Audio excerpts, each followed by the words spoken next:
Hello, everyone, and welcome to this episode of Mastering Midlife, How to Thrive When the World Asks the Most of You.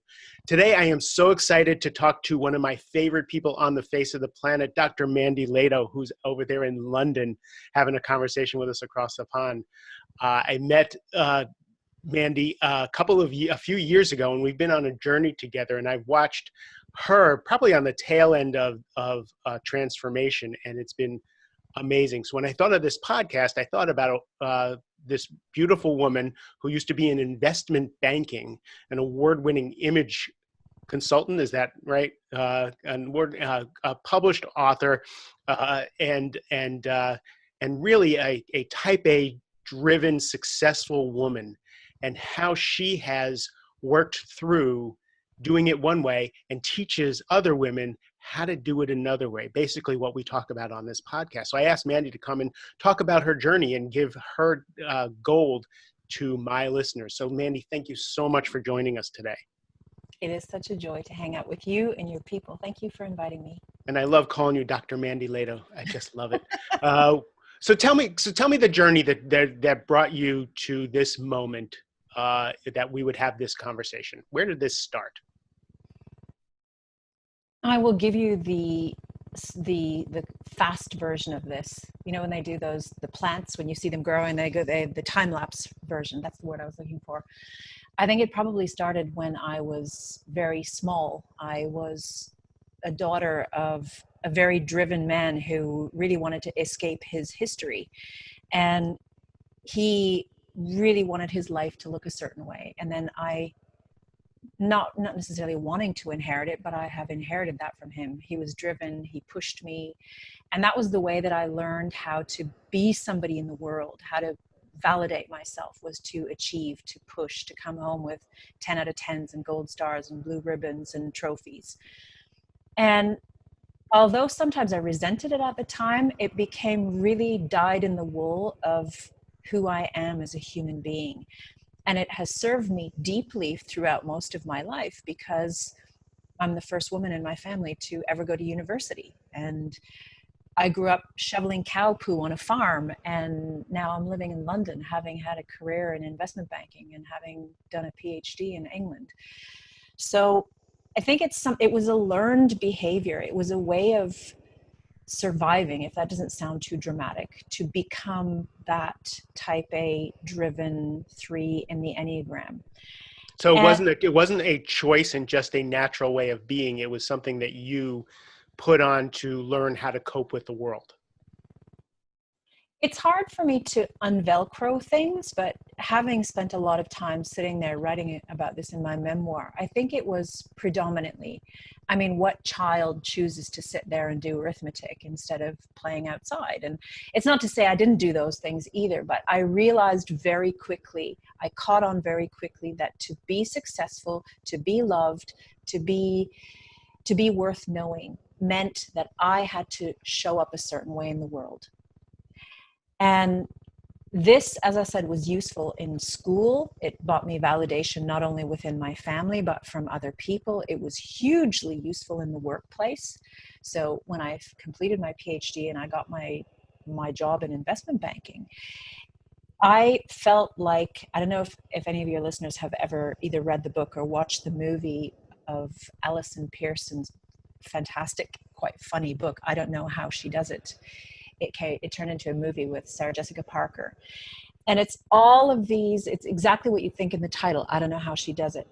I'm always running. How do I manage aging parents? How am I constantly trying to escape feeling fried, running from meeting to meeting, caught in that bad mother, bad employee bind of, there's all the usual suspects. That this is where this journey was, something kept nudging me that I'm made for more than this. You see that meme, like there's got to be more to life than working and paying bills before you die, something along. So you had that thought before you hit the wall, that there's got to be. Oh, for sure. Definitely. I knew that there was an unlived life trying to tug at my sleeve every once in a while. So that whisper, but you didn't do it, but you didn't do anything about it. Well, the thing is, I think I tried to intellectualize it, thinking I know better because look at how hard I've worked and everybody out there is telling me I'm successful. And yet, that I pretty much convinced myself. And yet there's this feeling that I don't really care where the Bund future is, or I don't really care what's on the front cover of the Financial Times. I can do that and I can be good at it. But little by little, like there's this side of me inside that's just dying. And this unlived life that it keeps trying to make itself known, and I keep trying to push it down because I'm no, I'm successful. Look, I So have. that was my question. So you knew, like, that whisper, that gut instinct was coming up, that intuition, but you pushed it aside because the validation and the way things were working were louder than that. Also, I had no clarity around what it meant to be successful. I simply, like a pill, swallowed down what society's version of what constitutes success is, which is shiny things, title, status, money, all of that. And realized that I was going in that direction, but there's this tug constantly happening within me. But I thought, no, I can buy things and I can go places and I'm respected. So that actually must be what success is, because all that other stuff that really juices me up, you don't make money on that. And shit, I was a student for so many years. I don't want to eat beans on toast anymore. Right. You know? So it was this compromising with myself. You can do something that you really love or explore that or indulge yourself. That was the language I used to make it wrong. Or you can do something that buys you choices and options. And let's face it, who's really truly happy anyway? So that was That's tug of war.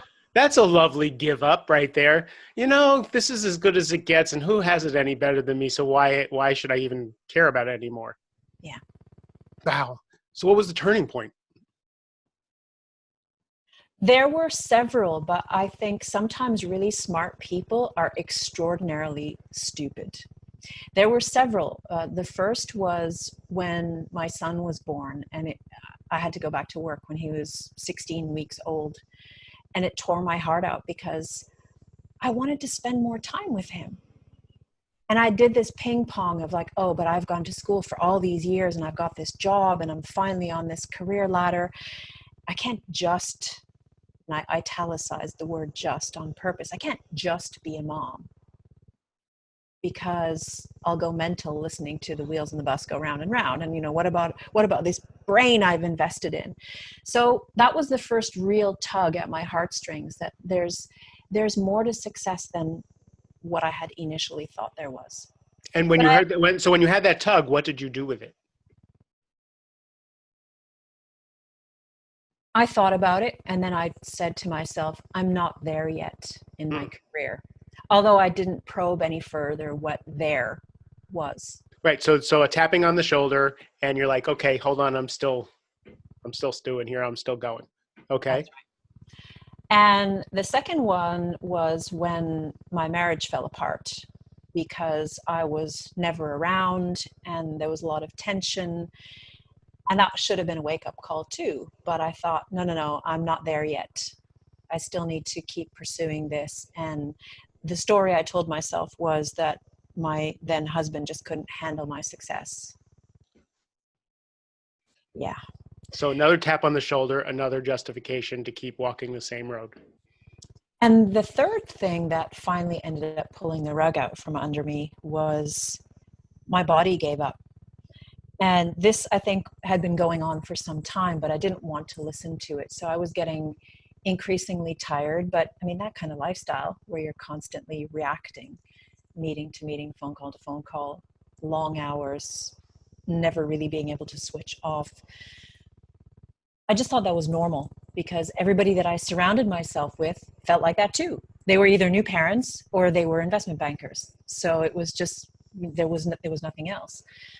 And I found myself when I was walking on the street, I was getting annoyed because people were having leisurely strolls. I'm like, come on, people, don't you have somewhere to be? Or, or I would answer the phone at home when people still use landlines. I actually answered the phone one day with the name of my company. And I had to laugh at myself. And little by little, this exhaustion started to become more crippling. And actually, it didn't fully hit me until after I had resigned and decided to start my own business. It was a slow burn.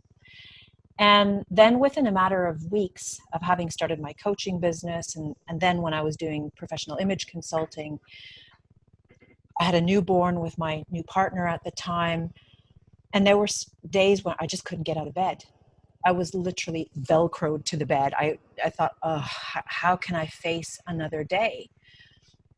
And it started to get worse and worse until there were days where I was climbing the stairs with my toddler on all fours, like going up the stairs, thinking, wow, I'm glad she's doing this with me, because Oh, wow. then I, then I don't actually have to see there's something wrong with this picture. And things like I would So go now, into, so life whispered, then life tapped you on the shoulder. Now life shouting at you, hello, something needs to be different. but I went to the doctor and they said, there's nothing wrong with you.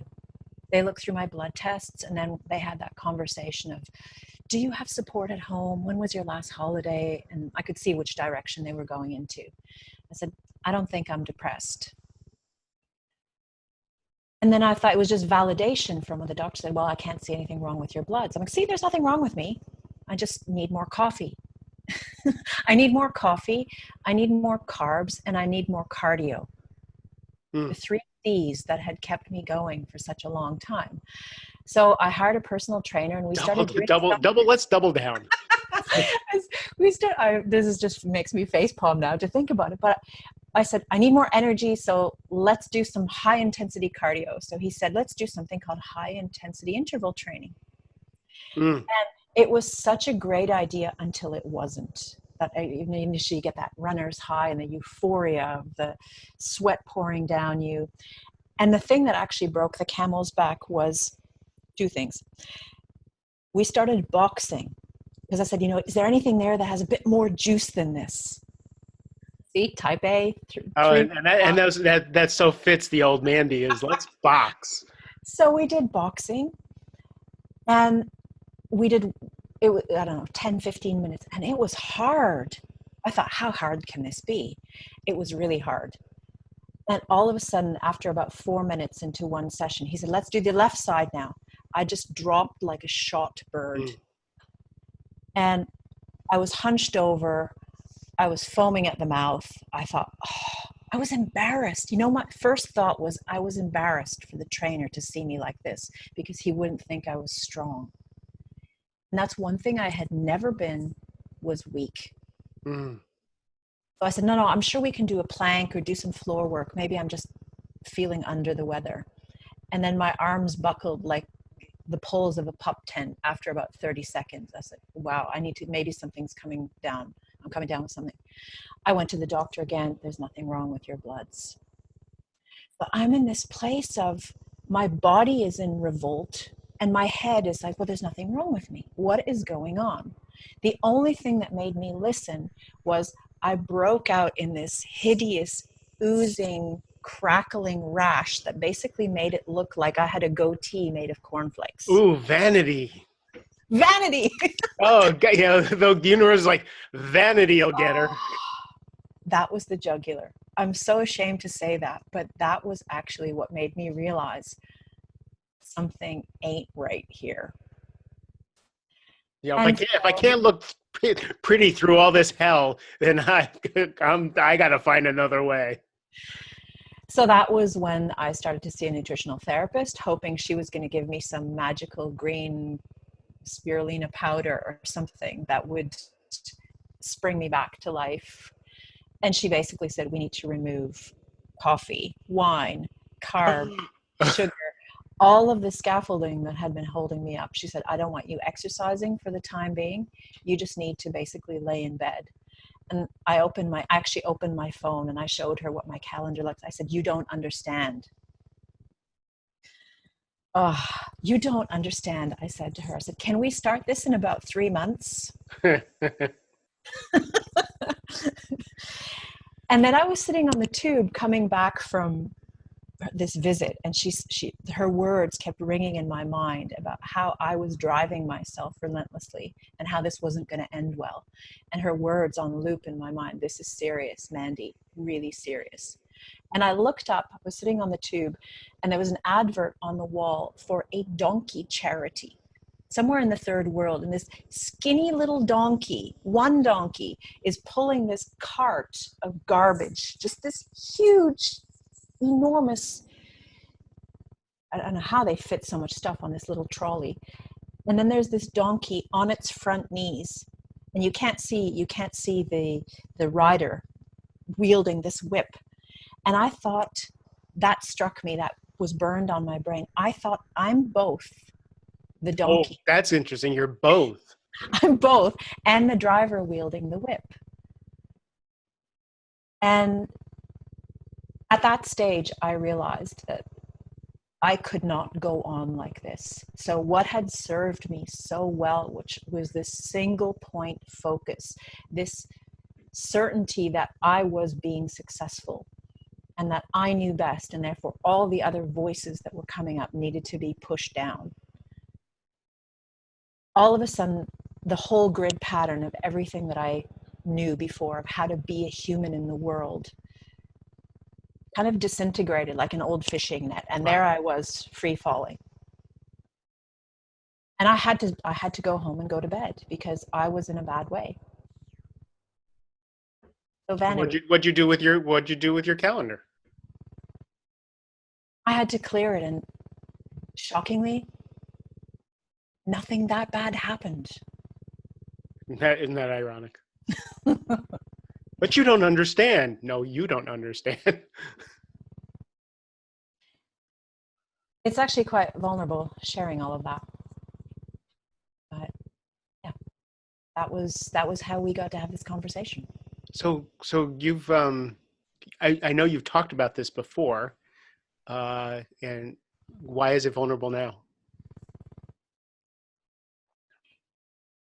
I suppose I'm recovering from the shame of all of it, but again, having this feeling that I know best, and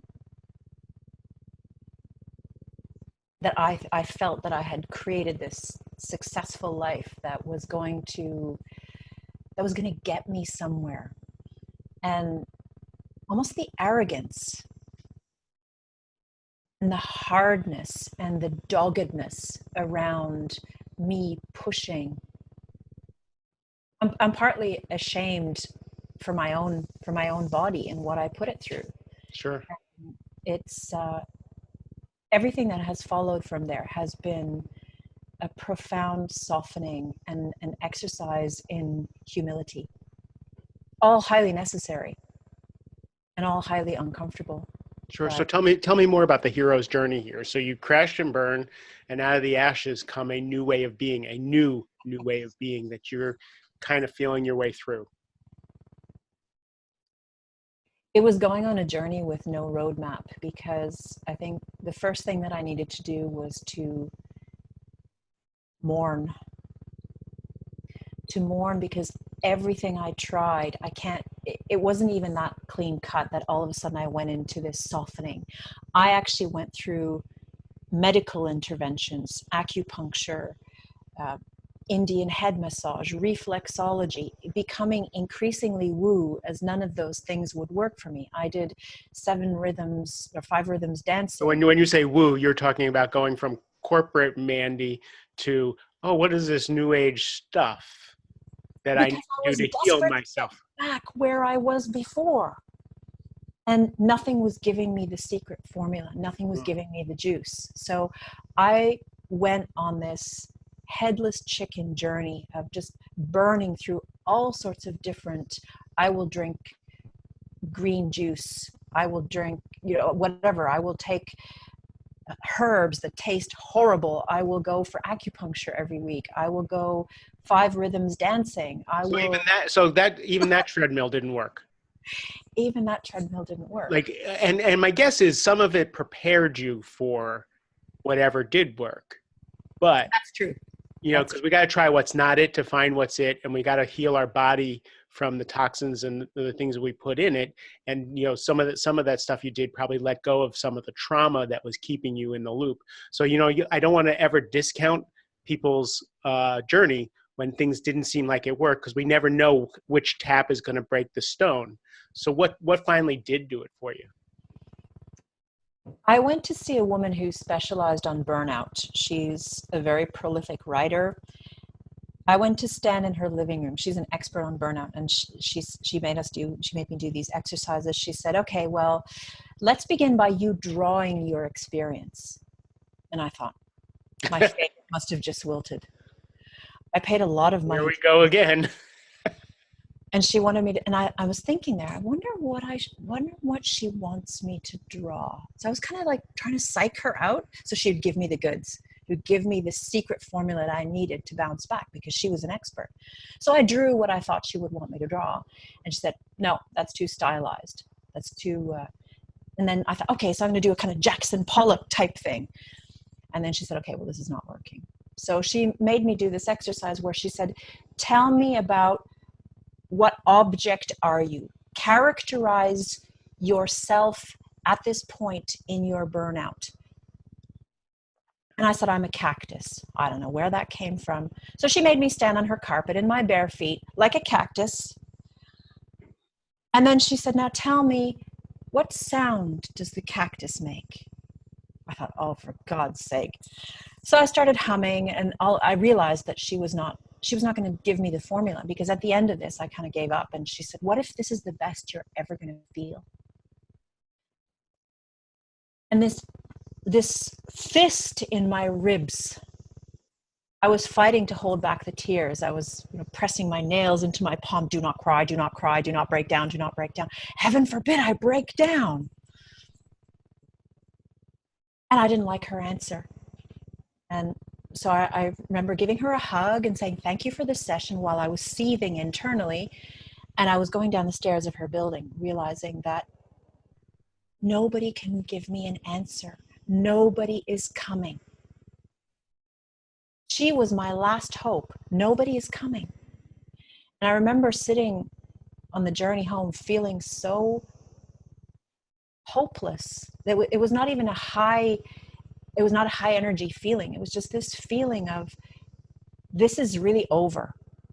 Because no matter what I drink, or how many needles I get put in my skin, or dancing in the nude, or standing on someone's carpet being a cactus, and all the other things I did in between. I mean, I had lessons from a pole dancer and a former showgirl, and I had a conversation with my vagina, and I did like tons of different things, tons of different things that would just give me the blinking answer. Bless. And I think that was when I gave up. I gave up because there was nothing more I could do. And that was when my period of profound nothingness, emptiness. And I thought, I wonder if I should have taken those antidepressants, because I felt hollow. I didn't even feel anything. It was Christmas around that time, and everybody was here, and I was lying in my bed upstairs in the dark, and I heard everybody merrymaking downstairs, and the smells of food, and I just wanted everyone to go away and leave me alone, because I felt I had nothing to contribute. I was nobody. Mm. And that was the lowest of low. Having no conception anymore of who I was, because I was so over-identified with my output, or who am I as a person, as a woman, if I can't be doing something? Like, just for me to be skin and bones and breathing, what is that? So how did you allow yourself this time? You had children, you had a partner, you had a world going on around you. How did you allow this? I didn't have any choice. If I would have had a choice, now in my increased humility, I was going to say wisdom, but I think wisdom is just realizing I know less than I've ever known. The older I get, the less I know. If there would have been some possibility to intervene differently, I don't think it was a choice. It was the lack of choice. I would have done anything to, so I thrashed like hell. I was not going to give up on this until I really had no choice but to surrender. And it wasn't pretty. It wasn't graceful. So where did that lead you? But that was the beginning. Right. And once I realized that nobody was coming, nobody was going to give me the formula or the secret sauce, I thought, well, I may as well get on with this healing thing and sleep, sleep the sleep of the dead, and just pay off the sleep debt, and to start to really nourish my body and give up pummeling myself at the gym. I said no to almost everything. It was just, I really, really went inwards. That was my period of being in the cocoon, where everything I knew became kind of soup. And staying in that dark, uncertain place, having no idea what the outcome of this was going to be. So this was where I had to completely let go of outcome. And it became a profound time of mindfulness, because I couldn't think for in any way into the future. It was basically, how do I exist in this moment? It's so funny because I consider that mindlessness, Mm. right? So letting go of the mind, because the mind is in the future. So you actually allowed that to all fall apart and to experience, this exquisite moment. And then to understand, I had a conversation with my husband, and it was something around, the lines of, if I could just get back to that person who I used to be. And he said, well,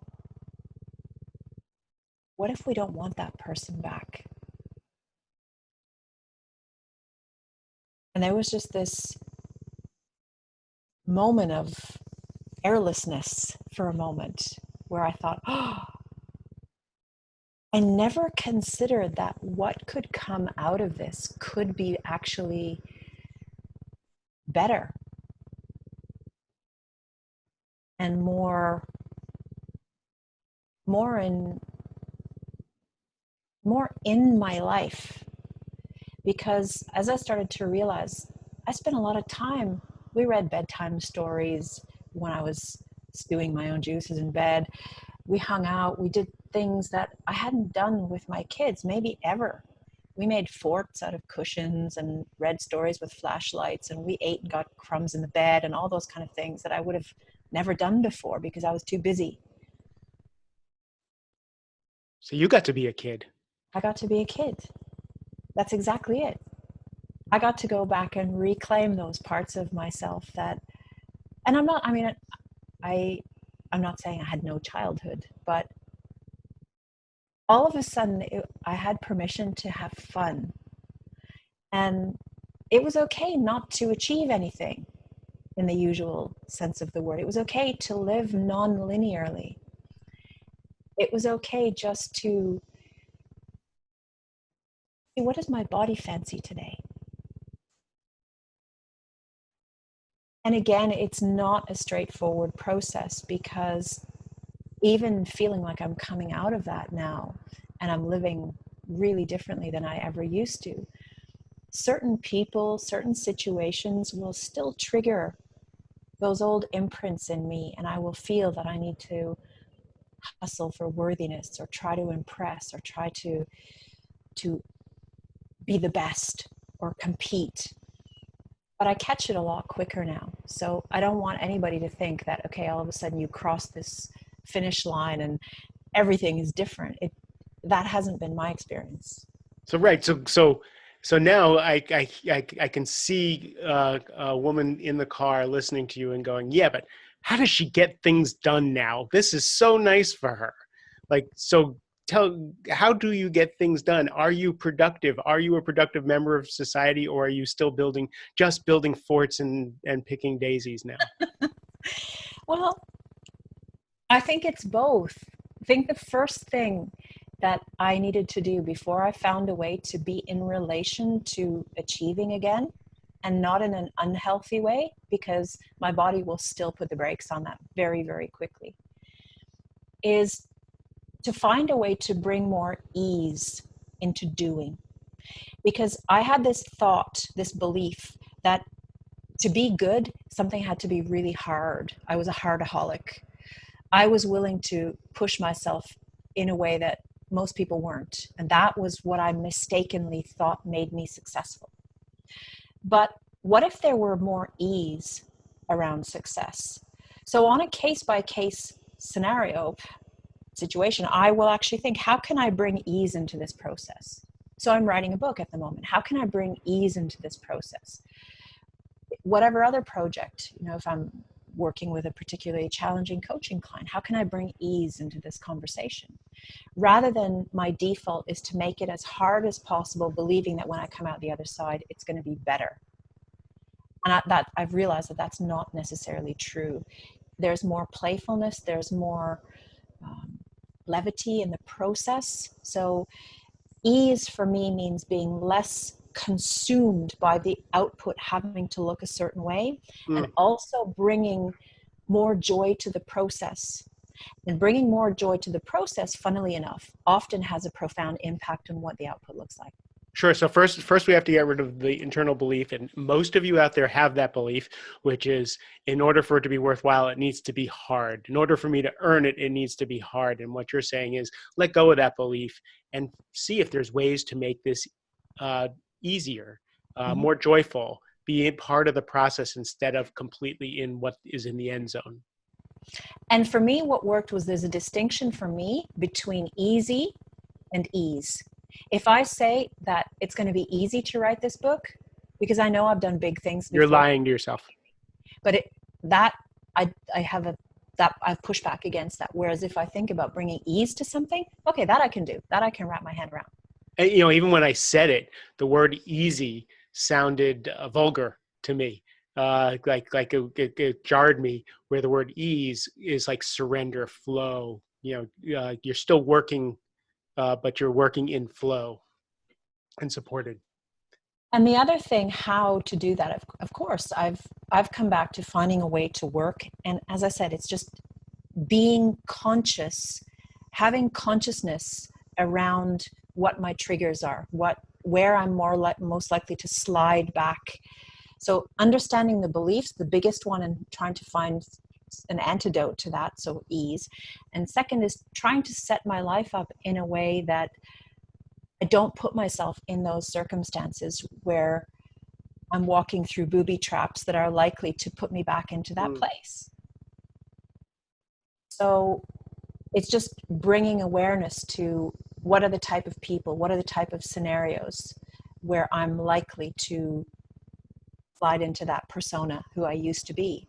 And then breath by breath, bringing the softer, more supple, more joyful me into that situation. Yeah. So tell me, who are you now? Tell me what the payday is. I know you're still evolving, but what is the payday that going through that? Because I watched you go through some of it, right? I came on the tail end, so I know some of old Mandy. I know beautiful new Mandy. Share what the payoff is that you're offering people to go through this process. I think one of the learnings, I don't know, this is just what I'm present to in this moment, is having curiosity. I follow my curiosity. I follow my curiosity to what wants to be said, what wants to be expressed, what wants to be created. Because when I was trying to leave my corporate career, when I knew it wasn't for me, I had this like, oh, I don't know what I'm going to do. So I'm just going to stay here because that can't possibly be any better than this. And I squashed my curiosity. I completely squashed what I thought would be fun, what I thought could feel joyful because that wasn't serious. So now the payoff is I'm a lot more playful and I'm a lot more curious. And related to that is also that I'm a lot softer and more vulnerable and way more okay with not everybody liking me or approving of me or having to fulfill other people's expectations. Like I've become okay with the disappointment and the weight of that. You know, this is so I love listening to you talk like this because I know that this is real. Like I didn't just meet this version of Mandy and go, oh yes, I could never even imagine her any different way. I know I know the transformation and I know that it's real. So I know the transformation in me when people ask me about how do I relate with life and the joy that spontaneous joy that I have in life. And this was hard fought. I had to go through hell to allow this to be born. So let's take this back. So there's a wonderful young lady, and she's 34 years old, and she's driving in her BMW to her big glass building, and she's got it all, right? What do you want to say to her? I want to hug her first. And I want to hold that hug longer than feels comfortable for her because I'll feel her stiffen. And then I would love to sit down with her and have a cup of tea. And I would love to help her to get clear on what does success truly mean to her. And I want to mess with her thinking about what success truly means to her. Because so many women, myself included, having been there, have a one-legged stool. And you realize that you can't create balance on a one-legged stool if it's all about status, title, money, who I am in the world. It's a way to be for a little while, but bringing awareness around what does it mean for you to be truly successful? What does a good life look like? So many people don't stop and take stock. Like that's for everybody at every. What is my what? I only get one go around, and I don't know if I got tomorrow.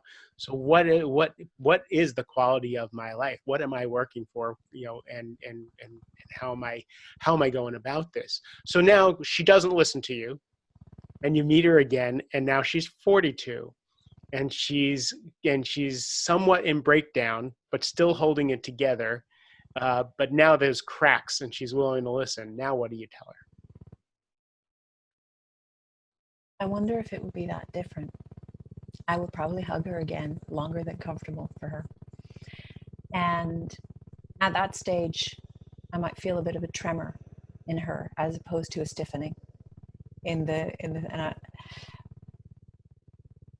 don't know. I can only talk from my own experience of what I I would know don't say you don't know, because I am getting chills at how real and visceral this would be, because you've done it. You've met women that are 32. You've met women that are 42. You've met women that are 52, and you've hugged all three, and so you have the experience of who you're meeting at the different stages in their lives.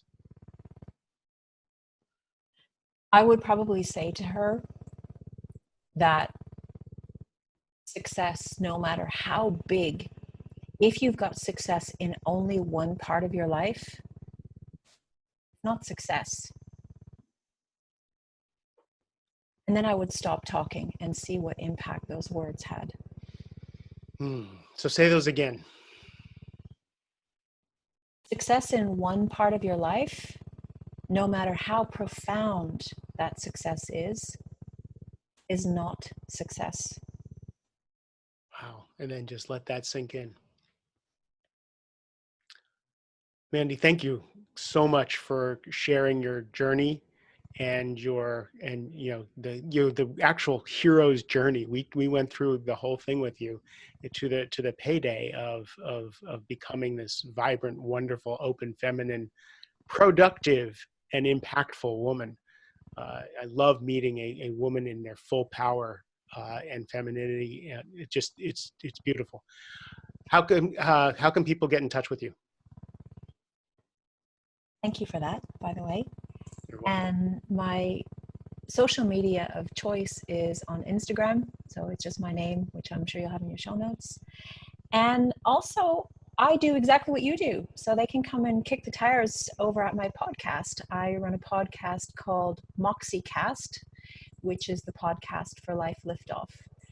And we explore a lot of subjects around what it is that I shared. What does it mean to be successful? How do I surrender? How do I stop people pleasing? What is the purpose of my life? That sort of thing. And I think those are two good places to start. I will put those in the show notes. What's next big project for you?